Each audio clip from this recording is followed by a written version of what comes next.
Welcome to the Verdin Verdict Sports Show. I'm your host, Jacob Verdin. Hope everybody had a good weekend. It's Monday. Now I got a new week. It's game week, though. It's no more BS, no more talking, no more fall camp, no more practice highlights. It's just straight get to work. It's straight we go to Clemson. We're going to leave Friday. I'm going to have a recorded show for you. I'm not going to forget about y'all. We're not going to be live on Friday, but I'm going to have something filmed. You're going to be entertained. Then we're going to move into Saturday. We'll be there on site. Hopefully LSU gets a victory. There's going to be a lot of things that happen in between now and then, but make sure you subscribe, stay informed, stay in touch, in the loop. Got some information for you today. Brian Kelly took to the podium his first Monday presser of the season. It feels special. Feels like football season's underway now. You know, it really starts when Brian Kelly hits that podium. Come on now. Practice notes. Garrett Nusmeier reaction to him getting number 18. Reaction to our top 3 picks of the week from last week. And Saints and Broncos talk. Shama in the chat. Come on. Shama all the way around, guys. Make sure to hit that thumbs up. And drop any comments, questions, any concerns, anything you have. I'll get to it throughout the stream. Brian Kelly was talking about the work that they put in since January, the fact that it's finally time to play. He's been sitting here trying to instill this culture at LSU for some years now. This is his 4th season. Everybody's kind of been someone in the chat talking about Kelly getting chippy with the female reporter. Hey, bro, look. Coach don't want the slander. He don't want the slander. You can't disrespect BK, bro. You gotta have your ducks in a row. But all jokes aside, Brian Kelly was just talking about how everybody really has been impatient with him since his arrival. They won a national championship right now. They don't want to watch him for a few years build and then not make a playoff or get 4 losses or whatever the case may be. Everybody's tired of getting so close, but yeah, so far. And I mean, to his point, he was saying you got to get everybody obviously on the same page. You got to get everybody in the same mindset. You got to have all the little things in line before you bring in all these pieces of the transfer portal, the millions of dollars, all these different new faces, whatever the case may be, because that constant change, if you don't have any consistency, anything set in stone, it's just going to be all over the place. And you're going to be a program like not trying to throw a stray, but you'll catch one, Texas A&M. I mean, look, they've put a lot of resources into building their team, roster management, coaches, all these different things, and it really hasn't worked. But I mean, everybody's situation is different. LSU is just in an instance, at least according to Brian Kelly, where he's got not only the right guys for the job, but the players with the right qualities, the players who are able to do the little things, be mature, have the composure, have the maturity. Because in the big moments, whenever you're going to have to rely on someone, depend on someone, do you want the guy that's going to take everything he does seriously, or do you want the guy that's just going to show up for game day ready and at practice he's not taking it seriously, or in film he's not taking it seriously, or whatever the case may be? So I get the whole holistic view that Brian Kelly's having on this team. Obviously, they hit the transfer portal before, but to his defense, they really haven't hit the transfer portal like they did in this point. Because my first thought whenever he said it was, oh, I mean, y'all brought in some good pieces, but not a number 1 portal class, not $18 million in a span of 9 months where your team had an entire overhaul at every single position in need. Safety, corner, D-line, got some nice pieces on the offensive line, nice pieces in the wide receiver room. Shit, you got your backup quarterback even. Every single question you had answered through this transfer portal. So they are kind of ahead in that regard, and they are in a different spot. It'll be interesting to see. He talked about Clemson, talked about their roster, talked about their talent. And we've been talking about these guys for a long time. Honestly, I've been making y'all sick of me with what I've been saying. The Peter Woods, the TJ Parker, the Gade Klubnik, Antonio Williams. You got Burrell. You got so many different pieces on this team. But I'm going to focus on the 2 up front on the defensive line that I think could potentially give LSU some fits. And Peter Woods and TJ Parker. He said they're going to have to deal with them all night, yada, yada, yada. The fact that LSU's offensive line is doing that rotation, the 6 linemen, 7 linemen, 8 linemen, however many people they're going to throw out there, whatever the combinations are going to be, there's a difference because you have depth on both lines, defensive and offensive. You have depth on the defensive line where you can throw out Jacoby and Guillory, Bernard Gooden, Ahmad Bro, Dominic McKinley. You got 2, maybe even 3 if you bring out a Sadir Mitchell or pieces like that. Maybe 3 rotations of guys you could throw on inside defensive line. Edges, you're in the same spot. Jack Pyburn, Patrick Payton, Jamari Butler, Gabe Relaford. That's a solid 2-man rotations right there.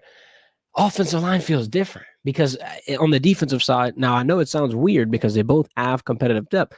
On the defensive side, it feels way more schematic. It feels way more style based. It feels like, okay, if you have a pass rush front, you're going to bring in Pyburn and Relaford. If you're going to try to stop the run, I don't know, maybe bring in Patrick and Jamari, whatever the case may be. I could see that, and it won't make me as nervous as not having a set five for the offensive line. There's a difference with the offensive line shuffling when they know who their best five is and they're just putting in pieces because of a certain rush or a certain person on the edge or whatever the case may be, or if they're running or if they're passing. But if you're throwing out guys and rotating because you don't know who the best five is, that's an entirely different rotation. And I know that might sound confusing to y'all, but I guess my point is I don't know if we know who the best five offensive linemen are. I don't know. I think both guard spots are potentially up for grabs as well. And that's worrisome. That's the inside of your line where Peter Woods is going to be licking his chops all night long. Like the defensive line rotating in and out, guys, keeping them fresh, keeping their legs not loose, whatever the case may be, just making sure that they're not going to be gassed. I get that. And the offensive line, you can have that same school of thought. And for week one, I expected it. I was saying that the unit that you see Brad Davis throw out there is not going to be the unit that plays by week 4, by week 5, by week 6. And that'll more than likely be the case. However, I didn't expect to have 1.5 rotations get thrown out in that spot. It could work. It's indicative, though, I think, of how big of a weak spot that offensive line can be. Now, I'm not trying to worry y'all. I'm just saying that's the reality of this situation here. And TJ Parker and Peter Woods could potentially expose that. That's my point. But let's be a little more positive. Let's talk about Cade Klubnik. Brian Kelly made an interesting point. He was saying he's in his 3rd year. He's got a lot of experience. LSU gets another test versus a dual threat quarterback. Cade has mobility. Now, it's not like Jalen Milroe. It's not like DJ Lagway, Lenore Sellers. I mean, these guys, I think, are way ahead of the curve in that regard and have way more of an X factor about them. But don't sleep on Cade Klubnik because now you're pairing that mobility with the arm, with the weapons, with everything. And then Brian Kelly was talking about their run game. And look, the last thing that you want is Clemson to be able to give it to LSU's defense because then you're in a bind. Then you're worried because I think that LSU's defense is going to have to be the saving grace for this game. I think if you keep Clemson under 20 points, you can walk out with a victory. If it's a shootout and you're going back and forth, then you got to rely on that offensive line to hold up that whole game and keep answering and keep answering the bell. I think you could be in a little bit of a bind. And the dual threat aspect it's really the most important, like the important takeaway from this schematic matchup because LSU, that's been their kryptonite. Guarding a mobile quarterback. And I use Jalen Milroe as an example. I use Lenore Sellers. Marcel Reed is another good example. I mean, there's just so many that you can name. LSU's defense is going to have to stand tall and not only contain Cade Klubnik, but just stop the bleeding if he somehow breaks a scheme. Get out of whatever this game plan is. Don't keep trying the same shit. Put a QB spy out there. Like, be able to react and read to whatever you see. Don't just keep doing the same old. And I'm not trying to say that's what they did against Texas A&M, but it was just, it seemed like it was hard for them to kind of get out of that initial plan. And yeah, it was the second half. They didn't have much time, albeit I'm just saying, if you gotta throw something out the window and do a whole entire different game plan, do it because you can't survive with Cade Klubnik getting 100 on the damn ground. Now, last thing I want to say about what Brian Kelly was talking about. 2 things. One, I'll give Braylon Moore a little badge of honor because he's played Clemson.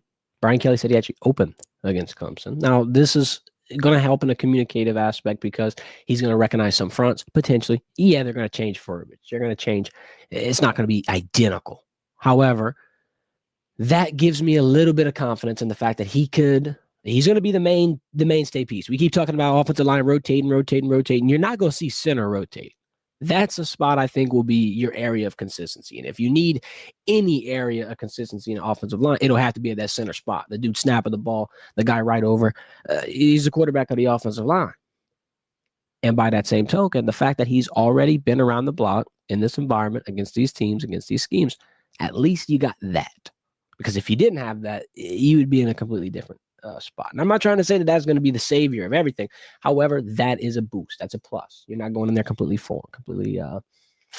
blinded to it. And then we got this guy in the chat talking about only thing I worry about with rotational pieces having false start penalties. I mean, yeah, it's that, and it's also the fact that I feel like they play better when there's continuity, when they're playing alongside each other and they know who's on this side, who's on this side. I know he's got his job. I know I don't have to worry about him not holding his end of the bargain up. Like whatever the case may be, just having trust on the men next to you in those trenches, I think it creates a better line as a whole. All boats rise, and that's not a crazy take.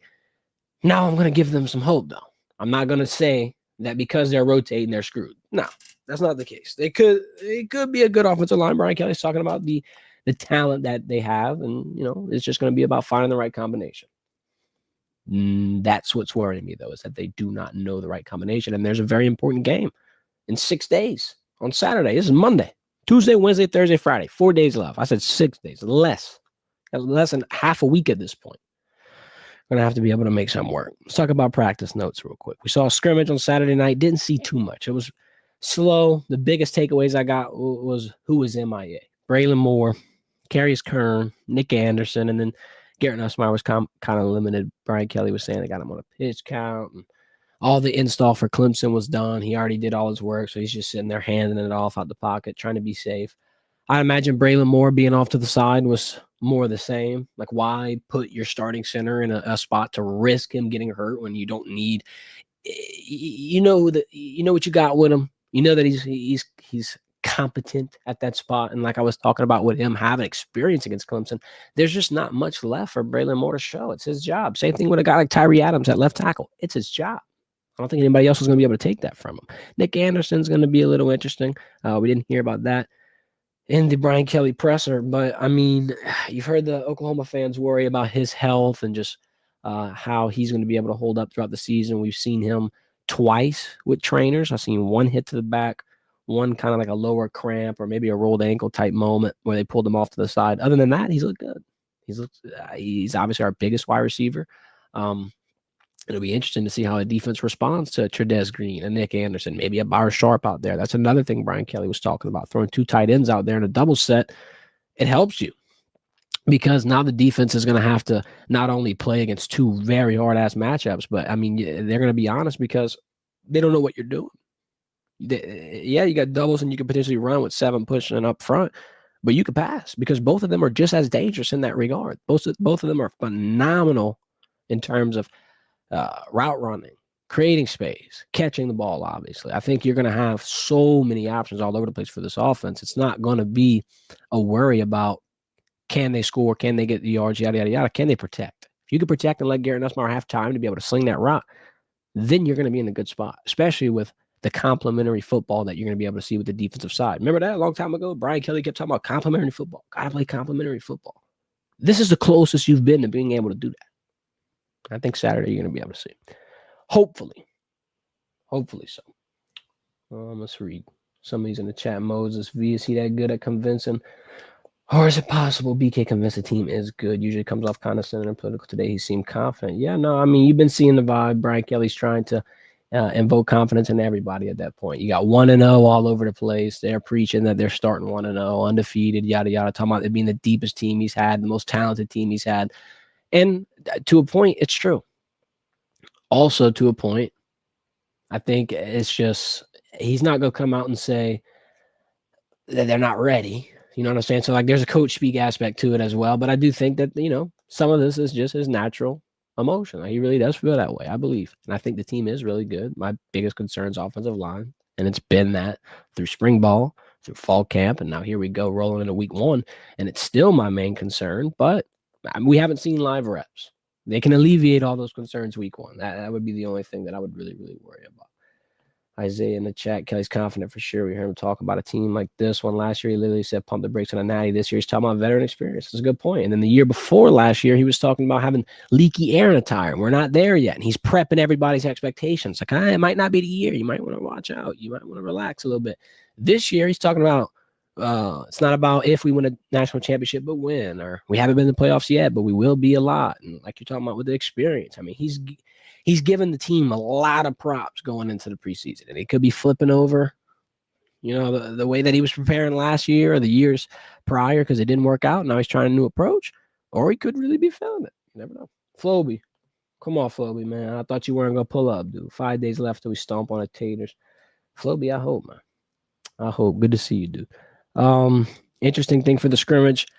So we saw Michael Van Buren and Colin Hurley take over in situationals versus Clemson. Like I said, Nusmeier, limited, didn't throw.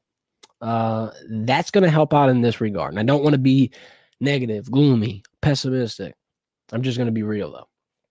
Hypothetically, if Nusmeier needs to sit down for a second, at least Michael Van Buren and Colin Hurley would have seen a thing or two about Clemson. And they're preparing in the regard of not being the starting quarterback, but they got to split all of the reps in that night scrimmage on Saturday. Because Nusmeier's just handing it off. All the throws came from 11 and 16. So hypothetically speaking, if they have to get thrown out there, they're not going to be a deer in headlights, hopefully. They're not going to be just blind, sitting there frozen. Harlan Berry also saw him get some good opportunities, some good reps. I think he could potentially be a name to look for. Obviously, with the things happening to JT Lindsey and the scarcity of running backs that we've got. I mean, Jawad Johnson, I think, will be a big piece as well. So they're going to kind of split up that role.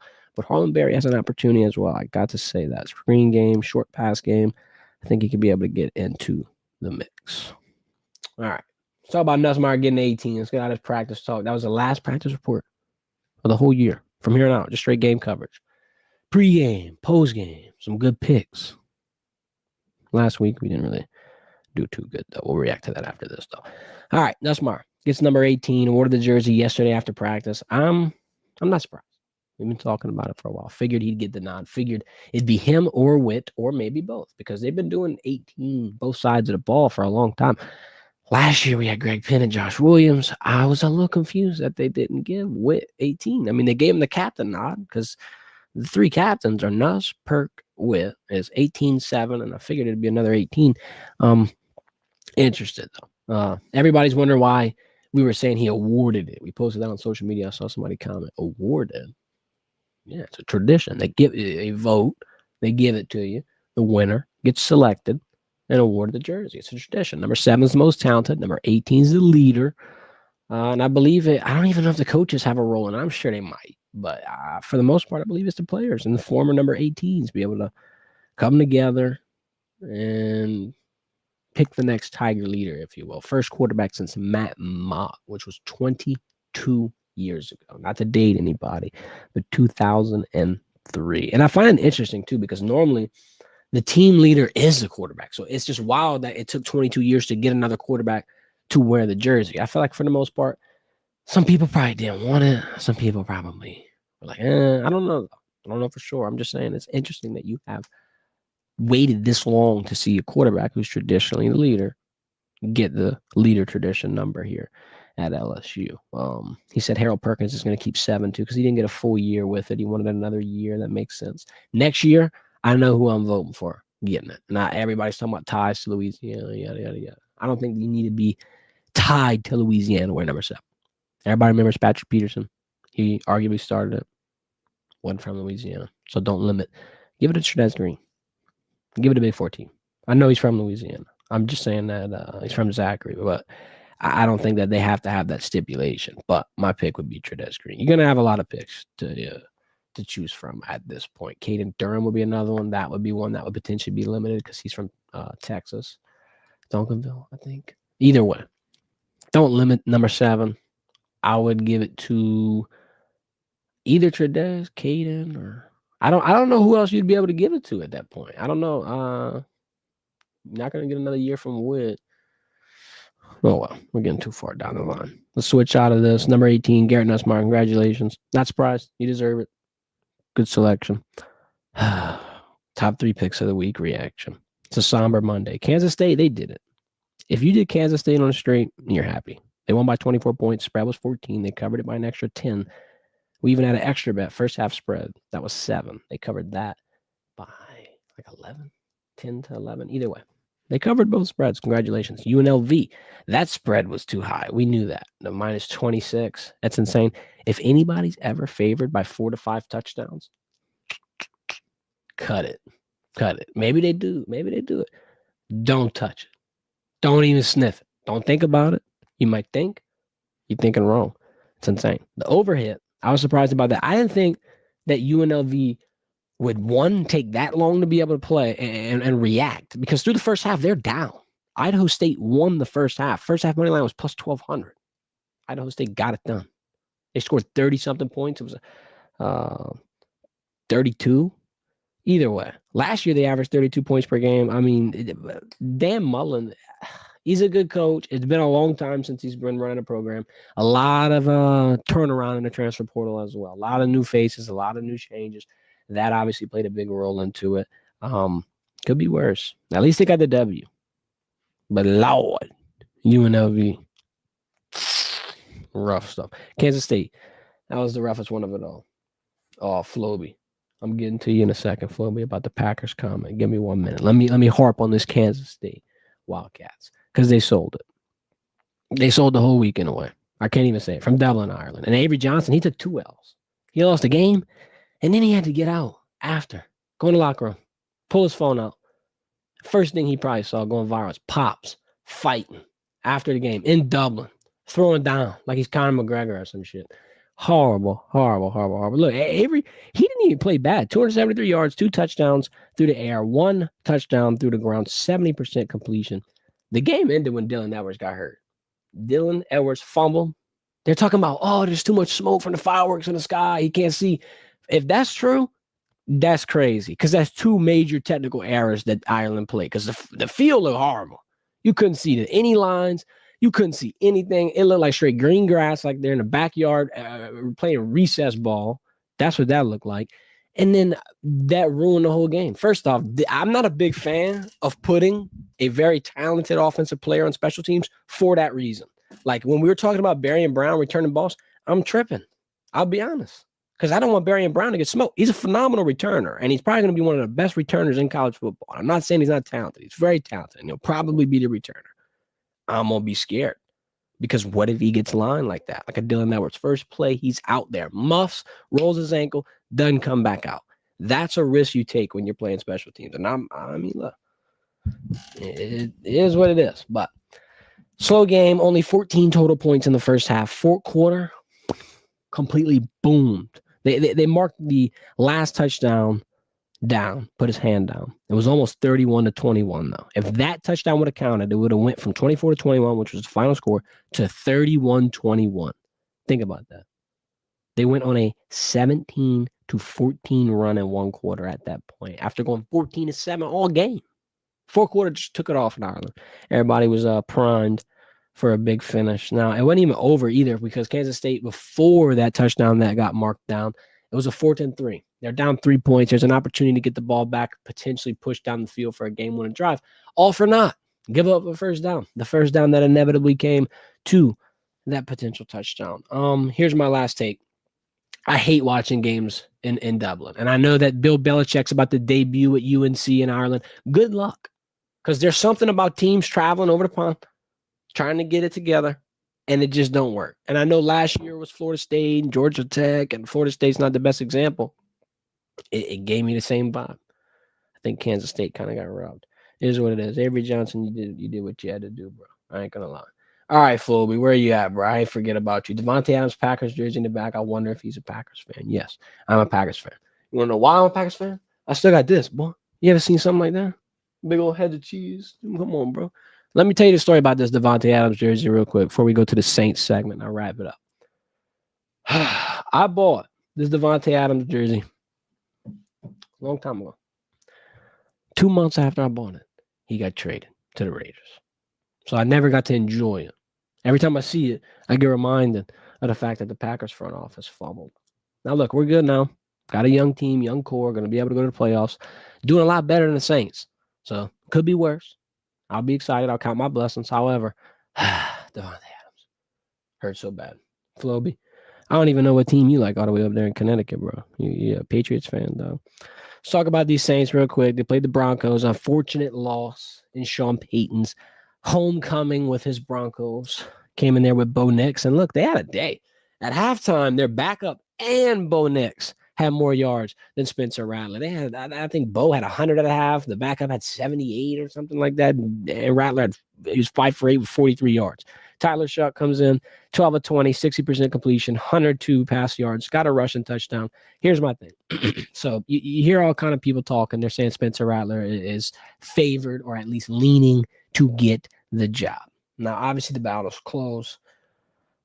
Whether you look at stats, whether you look at just fan opinions, whatever the case may be, it's a close battle. I'll say this. Now, Tyler Shuck, I feel like could have been the guy.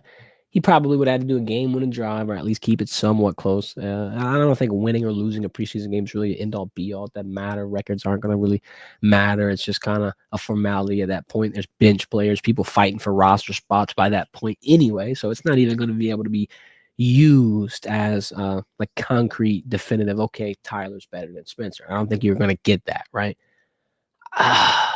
I think the Saints are in an interesting situation too because everybody's talking about them being one of the worst teams in the NFL and getting a top 5 pick and all this stuff. I'm going to go out on a limb and say, if you get a top 5 pick and you go draft a quarterback that's inexperienced and young, you got 3 inexperienced young quarterbacks in a room, you just added one more name to this close-ass battle. Because next season, if Spencer Rattler's still on the team, they're probably going to do the same tug-of-war limbo period again, unless Spencer Rattler shits the bed, Tyler Shuck comes in, he's the guy, he'll never seize his job again. My point being, though, is if you draft a young quarterback, I guarantee you he's battling with Tyler Shuck this point next year, and it's going to be the same exact situation. So why don't you take that top 5 pick and trade it and go get multiple picks? Like, why are people talking about the Saints potentially getting Garrett Nusmeier, Arch Manning, or this or that? No. You literally just went go get a quarterback. I don't care if everybody is pissed that they drafted Tyler Shuck. It don't matter. Why would you take 2 swings like that, 2 hefty-ass swings, and risk striking out, going 0 for 2 with 2 Ks, when you could boost and have more picks going forward for the long term? If Kellen Moore just arrived, he don't have to make a big swing and get the early knockout. Like, bro, get some points, score some shots to the body, chop the tree down a little bit. You don't need the big haymaker right now at this point. You just got here. Like, give yourself some time. Give yourself some ammo with the picks because the Saints are throwing them shits around left, right, and center. I mean, it'll help you in the long run. That's my take on this quarterback battle. They're saying Spencer Rattler gets it. I don't think that's the right decision. Yeah, he's got experience. Yeah, he's got mobility. I don't think you should go with the guy that you're potentially going to have to bench before the year is up.